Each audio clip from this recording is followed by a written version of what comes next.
I'm just going to tell hi and then say you're talking and then you get the floor. Perfect. Okay. Hello, everyone.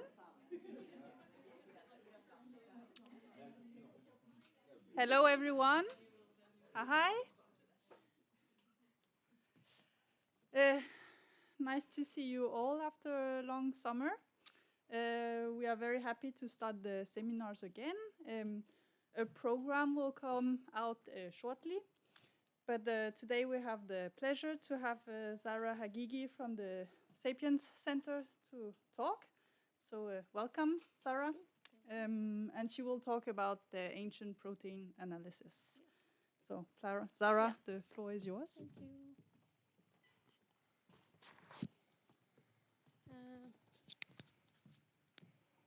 Hello, everyone, and thank you for joining us today.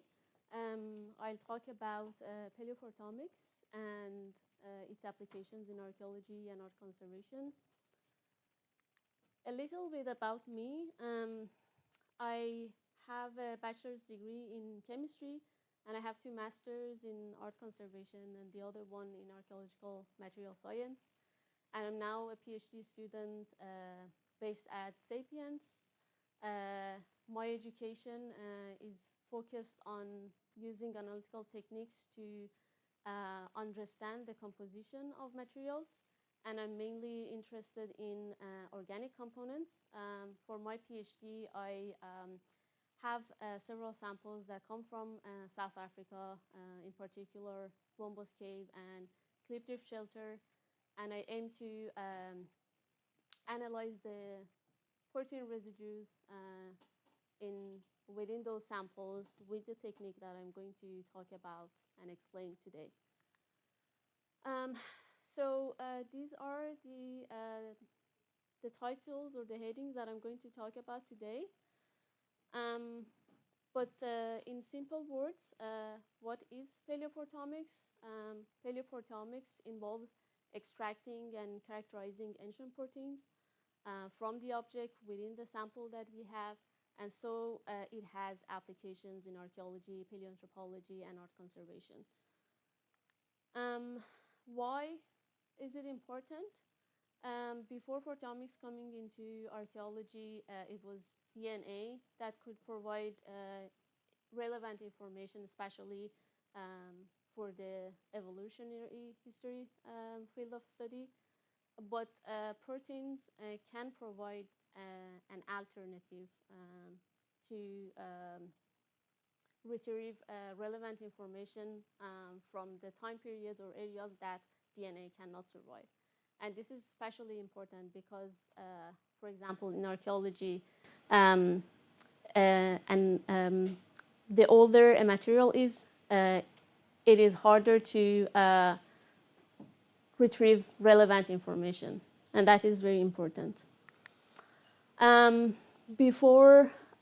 So ancient proteins were analyzed and studied long ago, but it was only by the advent of mass spectrometry, in particular soft ionization mass spectrometer, that the pace of research in this field increased notably. So from first applications in art conservation in 2004 to first use of zooms in distinguishing between sheep and goat bones, and in 2012, first time sequencing a complex ancient proteins to more and more breakthroughs. But what is the methodology about? This is an overview, simple overview of what we do when we say that we analyze ancient proteins. So the first step is to take the sample, of course, and depending on the type of sample, the preparation is different, but mainly we aim to extract the protein from the sample and then digest it into smaller fragments. So it's easier to be, it's the proper size to be analyzed by analytical instruments. And then we get an extra, like a spectra like this, But then we analyze this data that is generated in this step in order to identify the peptide and then eventually proteins. So that's the whole thing, the whole process. But where can we find proteins? Proteins are in bones, teeth, tissues such as skin, fur, leather, parchment, and you can also find them, of course, in the materials that contain residue, protein residues, for example, in paintings, binder, or food pots, the food residues. And this is just a quick reminder of what protein is, like what's the structure of protein. And if you take a closer look at protein, we see that all of them are composed of units that are called amino acids. And these, each unit is attached to the other by a peptide bond. And the fundamental structure of amino acids are the same.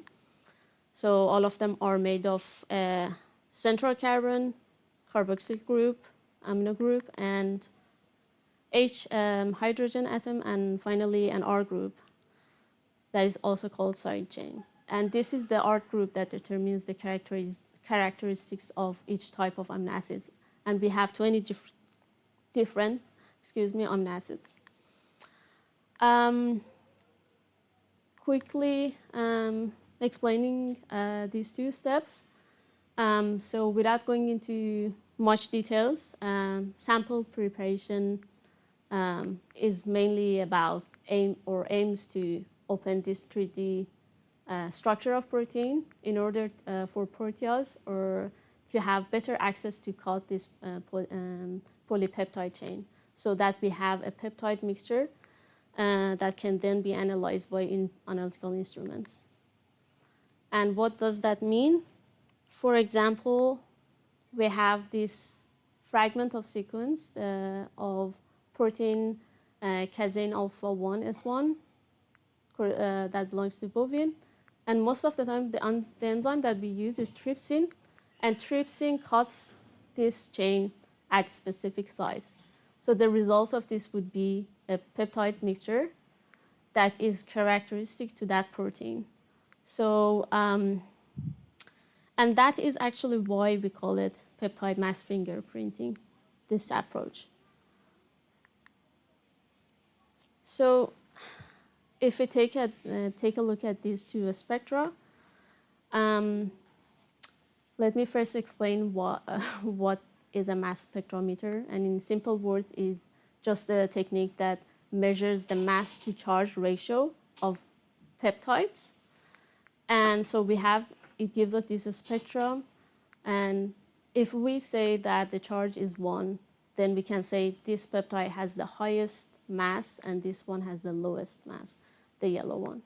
And then if we take a look at these two and compare them, we see that all of these peptides are the same, except for this one that has only one extra amino acid that has made the mass higher than the other one. So that's why. So this is the only difference between these two. And that is how Collins and Buckley were able to differentiate between sheep and goat bones. And this was a breakthrough at that time.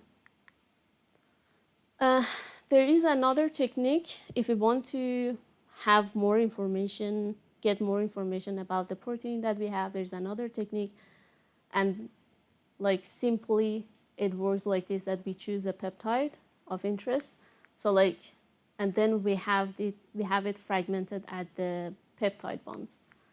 And then we try to put them all together in order to understand what the peptide was. And this is a specific important because we can say specific which amino acids compose that peptide, and then where the position of them, so in relation to one another. And this is just the difference between the spectra that you can gain by peptide mass fingerprinting, and then this is with peptide sequencing. And what is the, so we have these two techniques and both of them are used. And depending on the archaeological question that you have, the number of samples and the time and funding that you have, you can choose between these two techniques.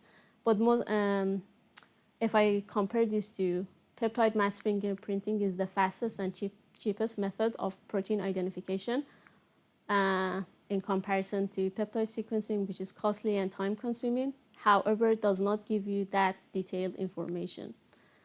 And this can be applied to large-scale proteomics works. This is very important for if you want to do to conduct a Zooms experiment, and you have so many fragments of bone, and you have no idea which animal species they belong to. So this is the method that you would choose. And the last step in the methodology is data analysis. Data analyzing, most of the time, the most common way of doing it is to do a database search using search engines like Mascot and MaxQuant. There is another technique that is still developing and is not that common. It's called de novo sequencing, and is a technique that you don't have a database, and it will do the sequencing without the prior knowledge. So what is it exactly? What is this exactly about? I can show you here. So this part is the part that I've talked about. We do it in lab, and we will get this spectra. And this is the part that we do with this with the database search. We do a kind of like a theoretical experiment. So we choose the we choose the database, and then we give some parameters that are the same as the ones that we used for data generation, and it predicts some peptides. And then we just match these two against each other and kind of identify the peptides and then later proteins. So some applications into archaeology. Perhaps Zooms is the most common or most famous technique that you've heard, most of you heard of.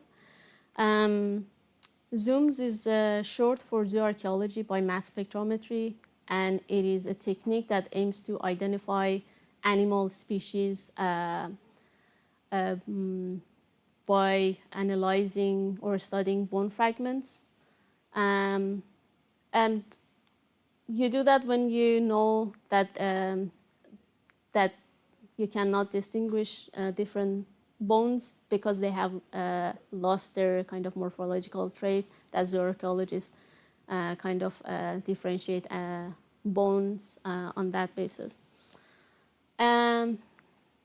It's also important sometimes, has shown very nice result. For example, this article, when there is a large scale assemblage, and it kind of helps to get a complete and better image of the animal assemblage, and also kind of reduces the human error. So we will not have a biased interpretation of assemblage. Zooms predominantly uses bone fragments and collagen, but recently it has also been applied on different materials. But why bone and why collagen? There are several reasons for that. That makes bone and collagen favorable for this kind of analysis. And one reason is the abundance of bone fragments in archaeological sites. And if they are so fragmented, most of the time they don't have or have a special value to them, so sampling is not restricted. And also collagen itself is the most ubiquitous protein in the animal kingdom, and especially in bone. And the high quantity of it has made, so this term we use that collagen proteins, and we call the other proteins non-collagenous proteins, which kind of says, talks about the abundance of it. And also because it's so high in quantity and it preserves in time because of its structure, it kind of selectively left in the sample. So it's really nice that you get you don't really get other proteins if you're aiming to analyze collagen. And as I mentioned, its structure has helped that for it to persist in times and also in areas.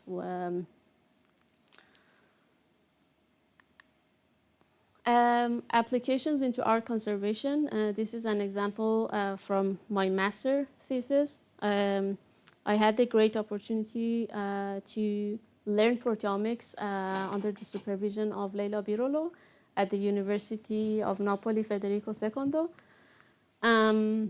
We had several animal glues that were given to us by the research and labs of Sorosola Benicaza in Italy and Museo del Prado in Spain.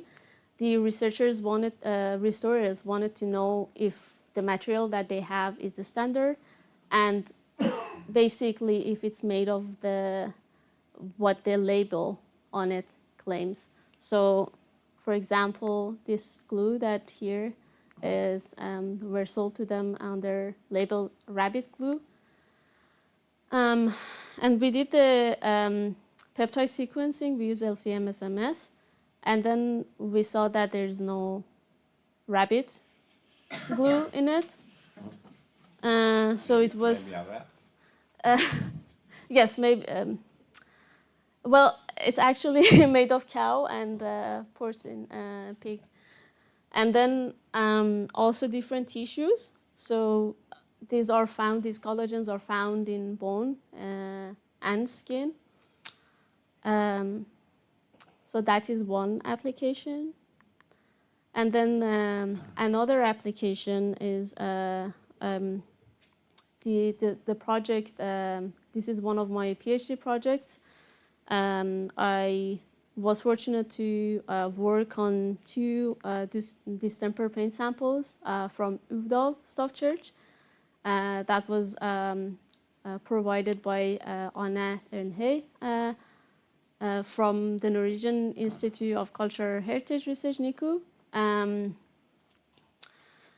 So we collaborated on this project, and the goal was to identify the binder of these paint samples and also any possible contamination. And this is really important to use paleoproteomics here, because we kind of knew by reading the previous studies and also historical documents that the binder could be animal glue. And also in 90s, they have, it was a common practice to use sturgeon glue to treat these paint samples. So it was, we needed a technique to kind of tell us the species, different species, tissues, everything.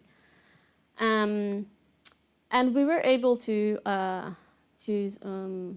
say that what the binder was.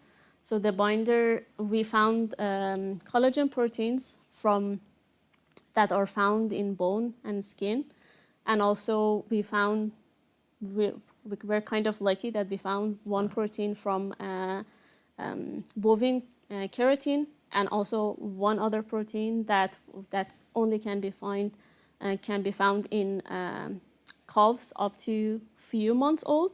So we could say that like the binder was calf skin with all this information. We didn't find any collagen corresponding to any fish or including sturgeon, so it was not treated. But we found a high number of other contaminants. Can you guess what we found? as an archaeologist or art restorer? Hmm? What? Human what? Human fat. No. So we found lots of... Whale? No. We found lots of saliva proteins. Yes. And we think... spit? And we think that... So there are... So... using saliva to clean art pieces is actually a common practice. But, yes. But it is not practiced in, at NICU on fragile wall paintings. So that was excluded. But, and we think that it happened at the time of discovery, that they wanted to kind of like remove the dust, and it's kind of it makes sense because it's just accessible. You just use your saliva and like clean it. So yeah. It's glue. Yeah, but I will talk a little bit about contaminations.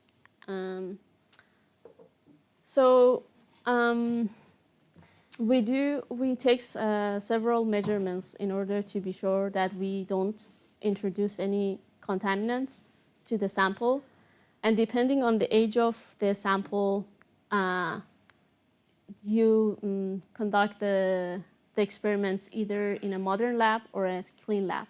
And a clean lab basically is like this. It's kind of very protected with airlocks and UV light and so on and so forth to make sure that we do not introduce any contamination, human contamination, such as skin, hair, into the sample. And you need to wear a full bodysuit in clean lab.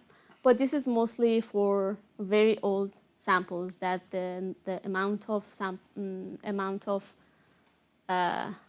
potential protein is so low that we don't want to introduce any contaminant and make it even harder for ourselves to do the study. We also, but it's kind of inevitable. You will encounter modern contaminations. And one way for us to know which protein is a contamination or not, we have a list of common contaminants that we exclude from our data. But we also carefully examine this always, and that is the case with Uvdal project is an example of that. And then modern contaminants also are less degraded. So that is another way for us to take a look at the data and say, okay, this is a modern contamination, and then we examine why this was introduced to the sample and all of this. It's also good to know about post-excavation history of the sample, just to, for the data analysis. So Paleoproteomics is predominantly a destructive technique, but we observe more and more articles that experiment novel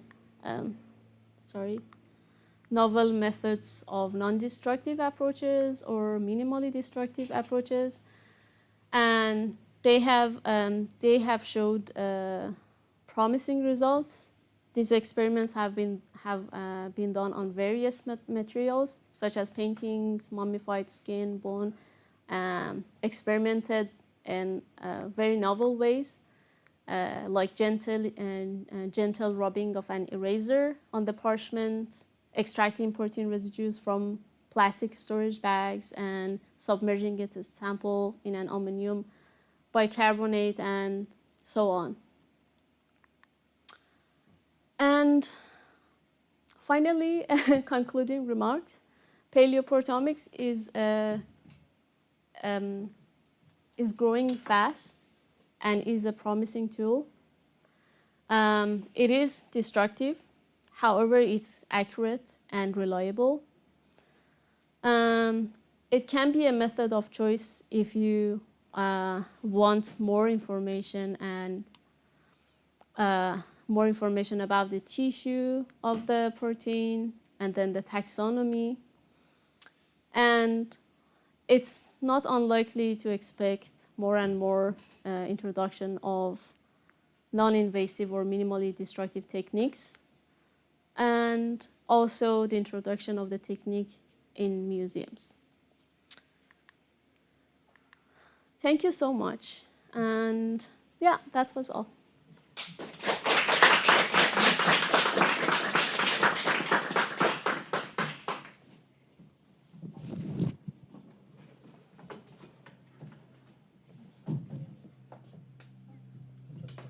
Should I give this to you?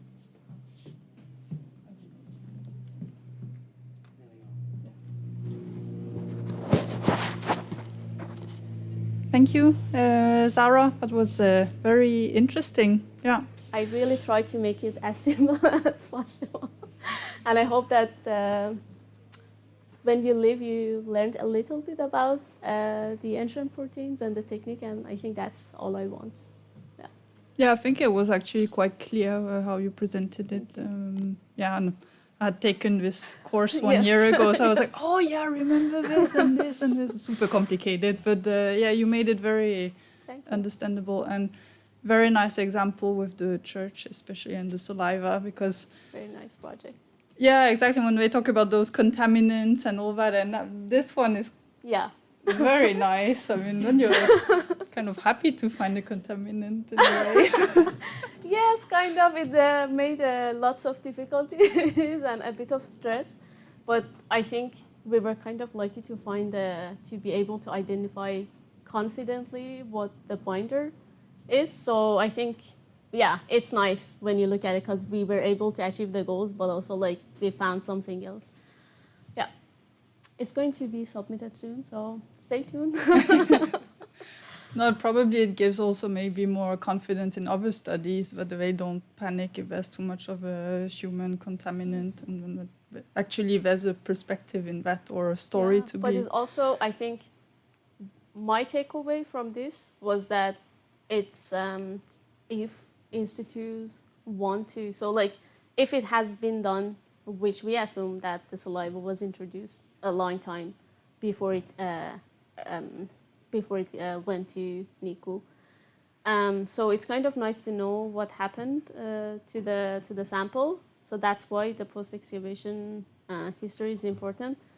But it's also, I think, for restorers, then they would know that if they do this, then for future, if they want to analyze it, then it makes difficulties. So they might try to like think, kind of like coming with a second plan, or know, maybe take some samples before doing the conservation, or yeah. No, yeah, it's cool that it really is relevant for the conservators. Yeah. Are there any questions to Zahra? Yes, we start with you. And then Thanks a lot. I'm Ivar. You talked about destructive, in some way, the method. In what way is the worst backside of, since you talked about the destructive, what's the problematic with that in the process? And another question is, can you use this method in any way to cooperate with the age measuring, finding out the age of artifacts? That's 2 questions. Yeah. Thanks. Thank you. The first question, I think it's important what kind of object you have. So if it's a unique object, then that makes difficulties to take sample. But if you have so many of samples like bone fragments, sampling is not restricted. So and the sample is completely destroyed, and it cannot be used for other kind of analysis. So if you want to do any kind of analysis, you might want to do it before using this technique. however, it also introduces some contamination. So I think the best is just to examine this case by case. The second question, with aging, you can't really say exactly the age, how old they were, but you can, so one of the, you can say with one method that is called peptide sequencing how old some materials are. So like most of the time proteins degrade, of course, because they are organic, and then you can see that. But that is also very complicated because it can be there could be other factors involved, for example, the environment. So could be like different environments have affected the sample differently. So not yet, maybe in future, I don't know. Okay.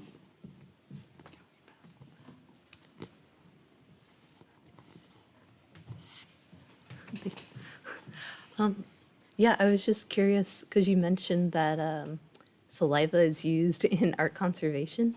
Is it just as like a convenience, like you lick your thumb and just move dirt away, or is it I think mostly if because you would need lots of saliva to do that. right. But it is practiced, and I think mainly the reason for that is that saliva contains very mild enzymes that helps with breaking down the dirt and fat and things, and they don't really kind of like damage this the painting, for example, the object as much.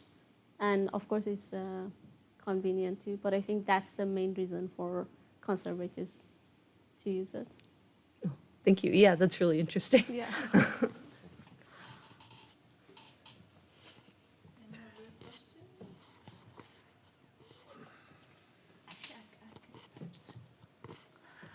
Thanks, Zahra. It's really Thank you for interesting.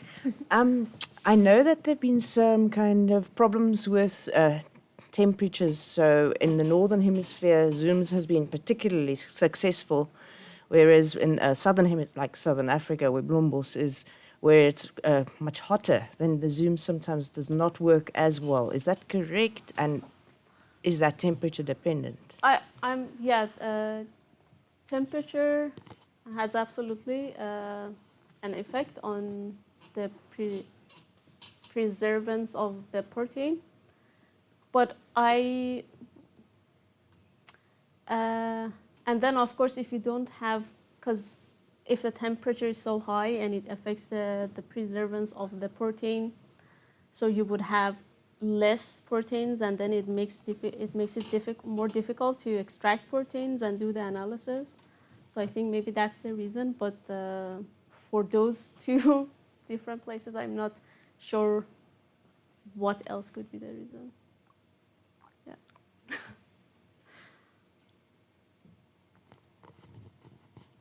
Any other questions? One. Yeah.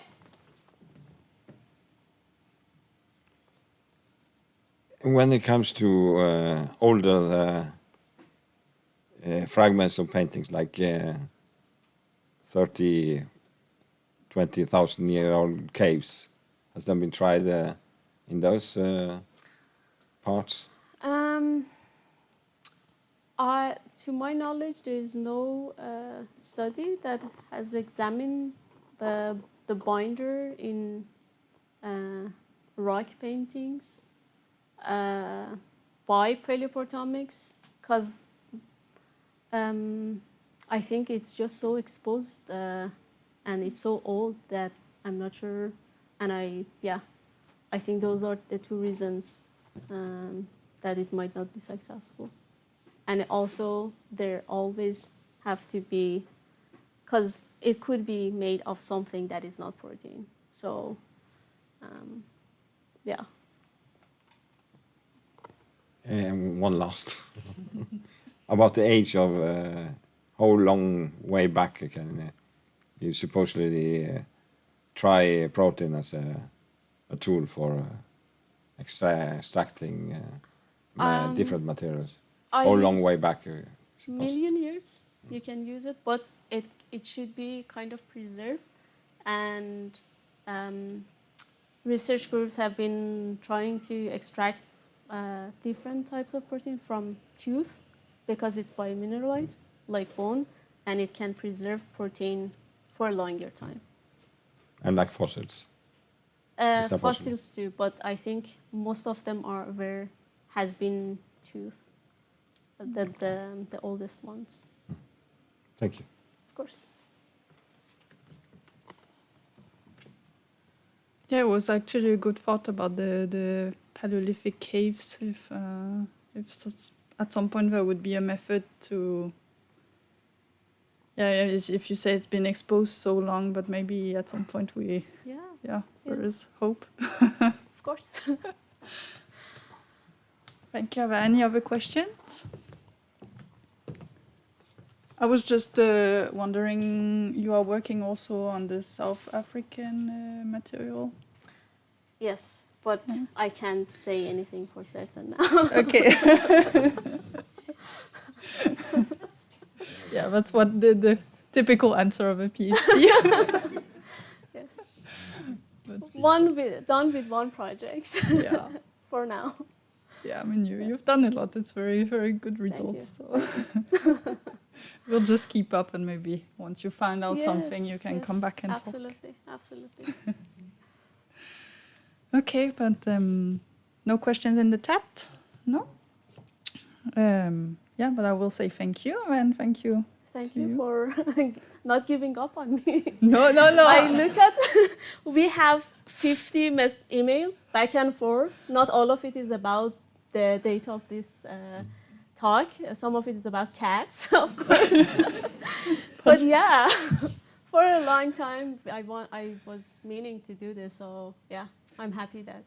I've been chasing you. I thought maybe you would end up ghosting me, but you didn't. So thank you for not doing that. Sometimes it's nice to be persistent.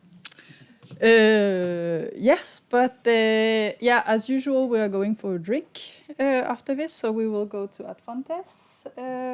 Hopefully sit in the sun. So anyone who wants to join can join.